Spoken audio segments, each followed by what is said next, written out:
Renda Writer. How'd you get started? Way before I did any kind of visual art, I was doing spoken word poetry. Do you remember any of it? Yeah, a lot of it. You got one off the top of your head? Kind of. I mean, they're like 2-3 minute pieces. For real? Yeah. You know, like slam poetry. Yeah, you used to be a slam poet, like New Rican over here? Yeah, that's where I started. Like Saul Williams and all that? Yes, Saul Williams is a huge influence. Yeah, Jessica K. Moore, all of that. Yeah. Jive Poetic, Harlem 125, all those people. Jay Ivy, all of them. Yes, Jay Ivy. He just got a Grammy. Jay-Z, yeah, he's got a Grammy. Super dope. No, I was just a kid who grew up on hip-hop. Okay. Hip-hop got me into words and wordplay and all that, and then being into words and wordplay and understanding like the literature side of it got me into hip-hop. So I was like a wannabe rapper for a minute, but then I discovered poetry and spoken word, and which that is was my voice. Kind of like it's like the stepbrother of it. So I was a poet for many years. I put out a few CDs. I performed all over New York, all over Florida, and then I started hosting open mics and networking with other poets, and then I started meeting visual artists, and then I started to realize that visual art could be my thing because my handwriting had always been my thing. It had always been like a distinguishing factor. Very distinct. That's why when I walked in here,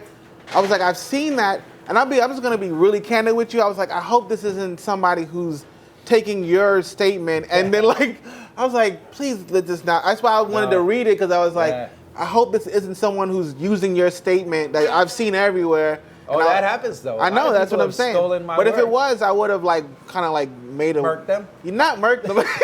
Yeah, I just stabbed the shit out of them. No. But I see you along with Sat 6, so it's official. So you know, like, let's go to the beginning. Yeah.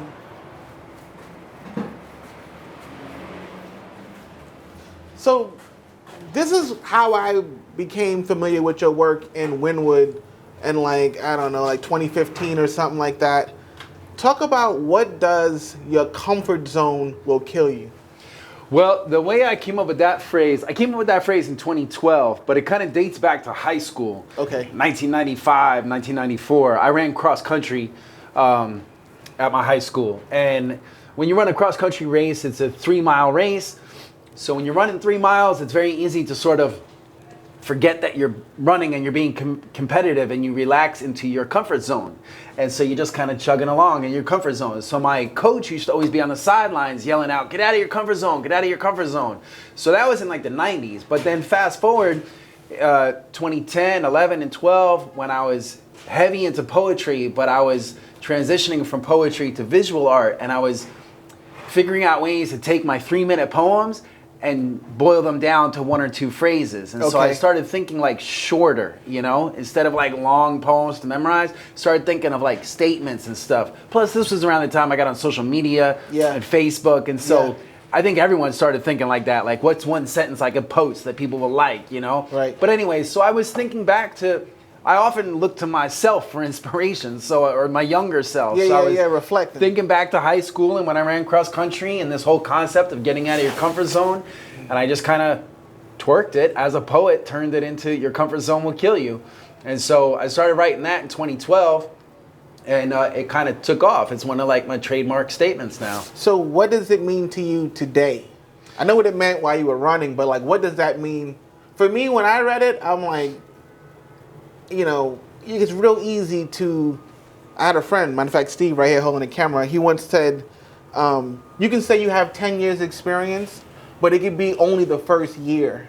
So you could have 10 years of doing the first year. You only have 1 year experience, but you've been doing it for 10 years. Yeah. And so if you don't break your comfort zone, if you don't grow, if you don't take risks, if you don't fail, if you don't look stupid, where you're gonna get all these lessons? And so that's what breaking your comfort zone means to me. Or your comfort zone will kill you. Yeah. It will just make you static. You just plateau, and eventually you won't evolve. Yeah, that's kind of what it means to me. I mean, it's basically just a poetic way of saying get out of your comfort zone, of saying, you know, that the growth happens outside of your comfort zone. I mean, nothing special or inspiring or spectacular happens when you're just comfortable. Fact. Now, there's nothing wrong with being comfortable. Sometimes you need that. You need balance. There's an ebb and flow. You gotta pause. Yeah, you gotta rest. rest. Like me personally, I like to usually be out of my comfort zone. I like to usually be challenging myself. I understand the ebb and flow. I understand the need to rest, but I don't like it that much. I prefer to be like struggling and moving and you know, looking for like that next hit, so to speak. You know, I often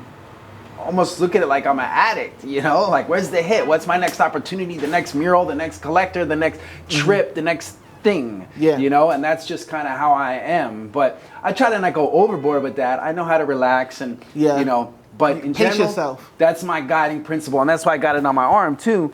Your comfort zone will kill you there. And the same exact way I saw it in Wynwood all those years ago. Yeah, and I try to like write it the same way every time. I stylize it, I change it up a little bit. And you see I put it on t-shirts, big and small canvases. You know, I got the tattoo. I also have temporary tattoos that say this that I sell, like a Cracker Jack tattoo. You put it on with water, you can put it on your face, you know. But what's been the response that you've gotten from people from this statement, like over the years? Like what's been something that you're like, damn, I didn't know that I would have this impact spreading this message all these years? Well, the response has been varied, really. I've had the whole spectrum of response. Like I've had anonymous people messaging me, telling me specifically how it impacted them, or, you know, telling me a story of how it impacted them, how it influenced them. Then I also get lots of people copying it. Oh, yeah. You know, like there's a fashion designer named Philip Plein who had a fashion showroom, I think, in Soho, and he had "Your Comfort Zone Will Kill You" in neon hanging in his window for years, and it like went viral. Everybody was taking pictures of it and tagging him and not me. So I got people that are inspired by it. I got people that straight up copy it and then claim that they came up with it. I mean, I've had people, you know, that copy my work and then put it on Instagram or Facebook, and then someone that knows me will tag me to alert me to it. Yeah. And then I'll get in touch with that person that copied it, and they'll get downright angry at me, claiming, you know, like I was messaging with one dude, and I was like, hey, how about you give me a call, bro, so we could talk? You know, you can hear the tone of my voice. Like, you know, I want to speak to you.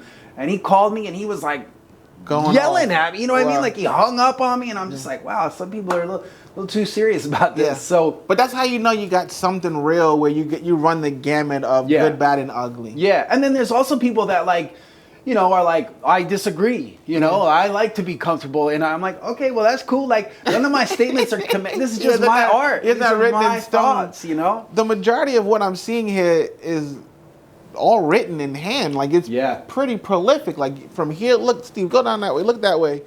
All of this, like this is hand, this is all hand done. These are all hand done.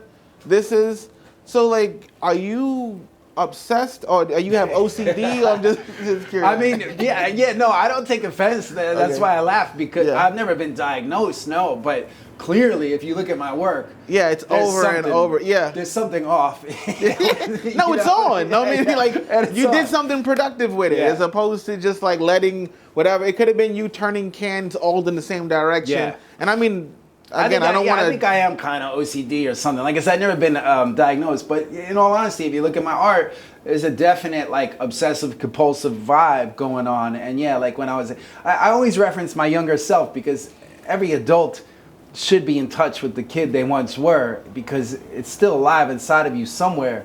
And me as an artist now, I'm making a living as an artist. So you make a living full-time as an artist? Yeah, full-time art.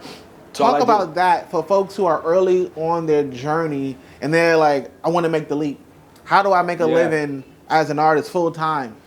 I mean, like my advice... Give me the good, the bad, and the ugly. Don't just give me the good. Well... Give me the good first. The good is that eventually it will work for you. No matter who you are, no matter how much talent you think you don't have or whatever. The good is if you stick with it, you will. You can make a living doing anything that you want. Whatever your passion is, it could be the weirdest thing in the world. It could be the most niche thing in the world. But if you stick with it, you will do it. So the good is you'll come out on the other side as the person you want to be. The bad and the ugly is that is guaranteed. The bad and the ugly. You will you struggle. Also get that. Yes, it's all it's all, the path is guaranteed. Just follow the path. So you're gonna be on a very rough road. Right. But hopefully before you die, you get to the end of the road, or you get to the point of the road that you wanted to get at. So that's the whole point, is to get there before you die. Right. Because you got a lifeline, which is just the time of your being in your body, and then you got like a soul line. So you gotta speed it up so that you fulfill all of your soul's desires before your body expires. You know, and so that's kind of what I did around 2010, 11, 12, was I decided I'm gonna speed it up, man. I got things to do. Like, how did you do that? How did you speed it up? What does that mean? I don't know, man. I guess I wish there was something real specific I could point to, but it was just kind of things that were happening around that time. I was in a relationship, and when I got out of that, that was kind of inspiring. I mean, there's nothing really big to tell there. It wasn't like a crazy relationship. The breakup wasn't insane. It was just I had a girlfriend. It just made room. Yeah, and when we broke up, I had a new outlook on things, and actually, as a result of our breakup, I kind of became homeless. At the time, I was using that word. Yeah. But then after a while, and since I'm so into words and what they mean and the implications, after a while, I was like, I'm not homeless. I'm free. I'm you know what I mean? Like I'm free. I'm. And that's how, is that when you got that other tattoo? Feel free to be free. Yeah. So feel free to feel free is another. Feel free to feel free. Yeah, okay. yeah. So that's a guiding principle. But I'm saying it was around 2012, 2013 that I started living out of my car. So I lived out of a PT Cruiser. Then I lived out of a Chevy Blazer. Then I upgraded and got a van. I had a Ford Econoline. Then I had another Ford Econoline. Then I had a GMC Savannah. And I was sleeping on the beach, and I was sleeping on friends' couches and floors. I was sleeping at recording studios. All for the sake of your art? Or yeah, basically all for the sake of what eventually became my art. In those early days, it was poetry, and I was hosting events. Like I was sleeping in my car and then going to fancy venues and putting on nice shirts and hosting events. Right. You know, and then going back to my car and sleeping and going to the beach and showering and combing my hair and stuff. But it was around that time, that's what I'm saying, that was the time period. That whole time period just inspired me. And I think a lot of times people are looking for inspiration, but you really have to learn to just cultivate it in yourself. You can't look to others, and that's kind of going back to what your question was, like what would I tell, someone that wants to go full time? My advice kind of is to stop looking for advice, like stop asking other people what inspires them. Like just realize, but you know what I mean? Like, and that's very true. Like I do tell that, like, so when someone asks me for advice, I try to not be rude and say like, don't ask me for advice. So I'll give them some advice, but I also tell them like, hey, after all I've said, I want you to understand that nothing I say really matters. Right. You got to do it. You got to inspire yourself. You got to look inside, inspire yourself, whatever it is. Don't look external. Sometimes like, what's a good book to read? What's a good movie to watch? Right. Nothing, man. Just you. The book of your life. It's in you. Your movie. You're the director. You're the producer. You're the star. Yeah. Do that shit and inspire yourself. You are the spoon. Yeah. Bend yourself. You're everything. Yeah. Just do it. So that's kind of what I did. I know a lot of people, sometimes people get inspired by death or by birth. Like, oh, ever since my dad died, I went full. Or when I had my son, I didn't experience any kind of death or birth that inspired me or nothing, It was just this realization, like, I gotta do some shit. I don't want to work a regular job. I want to honor the kid inside of me, and I always go back to hip hop, and that's why this says this, because this is what inspired me, and still inspires me to an extent. But hip hop was it, and still is, but. Hip-hop is what inspired me to be into words and wordplay and the usage of words, the literary nature of good hip-hop music. So you're just gonna, I'm not to, that's what we say, like, not to cut you off, but to cut you off. Just quickly, off the top of your head, like, who's your top 5 right now? I like MF Doom. That's one. J Electronica. Damn. KRS-One. Damn, that's a hard 3. Rakim. Yes. And Dead Prez. Okay, we'll take it. Both guys from Dead Prez. Yeah, okay. Those are my people. They're a unit. They moved. Yeah, I saw Dead Prez in, where were we in? We were in New Orleans. Like, one of the best concerts I ever House saw. of Blues or something? No, it was over 20 years ago. Yeah, this was on a college campus, and it was like Loyola, and they had dollar beers, and they had a truck, and so it was like Dead Prez, The Roots, Jaguar Wright, like it was just everybody was there.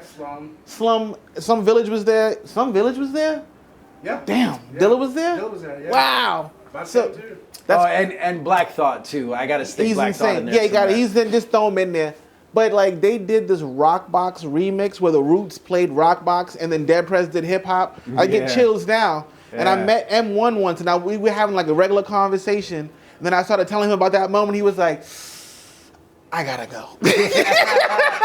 I was like, I'm not really one to fan out, but that was such a dope moment to me that I was just like, I just got to tell this person, like, yo, you guys killed it. Nah, your top 5 is insane. Yeah, those are my people, like, and not only Dead Prez, but their solo stuff. Yeah. Stickman solo stuff is insane. And Turn Off Your Radio, all those up. Yeah. Pulse of the People, all that. Yeah. And Jay Electronica, I know he doesn't have like a huge catalog. But all his freestyles and mixtapes and all that from back in the days, his shit is insane. There's something different about Jay Electronica. I don't know what it is, but that dude blew me away. And I was late to the Jay Electronica game. I know he came out in like 2007. I didn't really get into him until like 2013 maybe. Damn. But once I did, I was like, wow. I had a friend that would just was like throwing me MP3s until one day sent me this whole like zip file and I was just got lost in it. And he finally released an actual album. And that was cool, but it wasn't like that early rough stuff. Yeah. You know, which type. But it was with Jay-Z, I gotta say. Like, I mean, it was with Jay. With somebody else. Like, right. I was like you, man. I love Jay Electronica. Yeah. I was waiting for years for that. I was like, you wanted the solo. I like Jay, but like, why I wanted the total solo. It was a pretty good album. The Written Testimony. It was good, but there was a lot of Jay-Z on it. It was really like a. And that's fine, but like you said, I want to just. Give me the solo. Give me your Illmatic. Like just you know, with a few features, but it don't got to be all of that. Yeah. But my last question is a question I ask everybody. Out of this whole journey through art, running, life, what has been the most important lesson you've learned so far? Okay, let me think for a second. I mean, maybe I would say this. Maybe I would say it takes 10 years to become an overnight success. You know, which is not my own phrase. I've heard that somewhere, but when I heard it, it really resonated. I think Drake might have said it, and not his original. It's just an old either. statement. Yeah, it's just a general. The axiom. cliches are cliches for a reason. Yeah, and I'm big on all those. Like you were asking about my poetry, right? So here's a poem. Are you gonna kick one? Huh? You gonna kick it? Yeah. Oh shit. Okay, so. This is called Words to Live By. Go for it. And these are words that I live by. Better safe than sorry. Honesty is the best policy. The pen is mightier than the sword. Birds of a feather flock together. Nice guys finish last. God works in mysterious ways. The apple doesn't fall far from the tree. You are what you eat. A picture's worth 1,000 words. If at first you don't succeed, try again. Absence makes the heart grow fonder. The more the merrier. Hindsight is 20/20. Don't judge a book by its cover. What you reap is what you sow. Music soothes the savage beast. Early to bed, early to rise makes a man healthy, wealthy, and wise. Life is what you make it. What's good for the goose is good for the gander. Experience is the best teacher. Blood is thicker than water. Be careful what you wish for because you just might get it. Ow! He who works like a slave eats like a king. Diamonds are a girl's best friend. A dog is a man's best friend. Shit happens. Life's a bitch. Opinions are like assholes. Everybody has one. Not all balls bounce. Don't do the crime if you can't do the time. Etc. There's a few more in there, but I'm rusty. No. But you see what I mean? I'm very inspired by that. In addition to being inspired by hip hop and by words and wordplay and by life and my life experiences, I've always been extremely inspired by all of those phrases. Phenomenal. They're axioms, they're adages, they're cliches, and they're that way for a reason because they all speak truth. You know what I mean? Whatever it is, be careful what you wish for because you just might get it. Yep. You know, all right, here I am. This is my life. I'm an artist. There's a lot of people that look up to me. Hey, how did you, they want to interview me. How'd you do this and stuff? And I could tell them, it's great. You don't know my sad moments though. You don't know that all this came to me and it parts of it are not the way I thought. You know, there are times where I cry. All this light came from dark. Yeah. So all that stuff. He who works like a slave eats like a king. You want to be like a king? You want to eat that way? Be prepared to work your fucking ass off to get there. So all that stuff, all those cliches, all those phrases, very much inspire me. You know. And you seem to embody it. Yes, I try to really embody the words that I speak, Word is bond. Like, that's a big one. Rome wasn't built in a day. I remember, I very rarely credit my parents for any of this. My parents are cool, but they honestly were not much of an inspiration to me. They raised me and they did a good job. But I do remember once I was kind of going through it and I was on the phone with my mom. And like I said, neither my mom nor my dad ever gave me like really great advice. But I remember I was going through it. I was talking to my mom on the phone once. I was stressing about whatever, the pace of my life, not getting where I wanted to be. And she just pulled an axiom because she didn't really have much real advice to give me. So she said, well, Rome wasn't built in a day, you know? And so that's not her phrase, that's just an axiom. But she timed it perfectly. Yeah, it hit. I was like, yeah, you're right. Yeah. You know? Yeah. You're right. Rome wasn't built in a Yeah. day. So all those things make sense to My me. OG told me when I was young, when I first met her, she said, who are you? And she said, don't answer me. You're going to be answering that question for the rest of your life. Yeah. And that's back to your comfort zone will kill you. You have to constantly evolve. Yeah. But you also have to check in, like, who am I today? Yeah. Who am I right now? Because Yeah. you're different every day. Absolutely. And you got to allow yourself, you got to give yourself that space to be that way. Like, don't get hung up on who you were yesterday. Yeah. And think that's who you got to be You got to today. let it go. Yeah, you got to let all kinds of things go. Don't be attached to anything, you know what I mean? Like, especially like physical possessions, people, all that. Just And let that's it- hard, especially It is. people. You know, like if anything happened to Steve, whew, that's my brother. Yeah. I only do that because he is not like anything sentimental. Like, if you are my brother, he's like, we are friends. No, but Renda, I'm not going to take up too much more of your time, man. I'm sincerely grateful that we had a moment to just build. Heck And yeah, man. tell them where everyone can find you and we out of here. Yeah, you could just go to rendawriter.com. That's RendaWriter, writer like that. And I'm on Instagram, same thing, Renda Writer. And then I have gratefulforhiphop.com where you can get these t-shirts and you can see all the rappers that I've given these shirts to. Nice. Sticky Fingers from Onyx. Yeah, Queens. Al Scratch, Dinko D from Leaders of the New School. Yeah, I'll scratch the episode with us. M1 from Yeah. Dead Prez. Okay, all these cats have this shirt. Yeah. So yeah, gratefulforhiphop.com, rendawriter.com, worldpeacemuraltour.com. I do murals all over the world that say world peace over and over. And all of that was inspired by KRS-One. Phenomenal. The song he did, World Peace, in 1988. Yeah. That song inspired me. And now I've done almost 100 murals that say world peace. And I met him and I told him that. Oh, shit. I was like, bro, let me tell you, and I had a flyer with pictures of the mural. What did he say? I'm like, this is because of your song. Yeah, what did he say? He was blown away. He was like, word? He's like, where is that? And I met him a bunch of times now, and he like actually knows me. That's fantastic. So yeah. Yeah, you living the dream, brother. Yes. Yes. We out of here. Thank you so much for everything. Great to meet you, Yeah, brother. very great For to meet you. Thank you. Thank you.